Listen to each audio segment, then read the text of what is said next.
Hello friends, in this quick tutorial I'm gonna be walking through how to hide Facebook friends.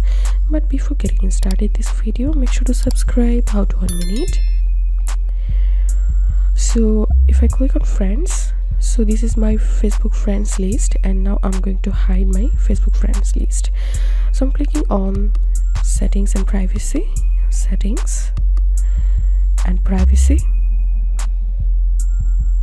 and scroll down, and here you will find this option, who can see your friend list.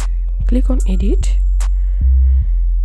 click here, and from this list you have to select only me. And this was how we can make our Facebook friend list private. If you have any questions, feel free to post in description. If you think to see more WordPress videos, please check the links in descriptions. If this video helped you, give a thumbs up and please consider subscribe. How to 1 minute. Thank you for watching.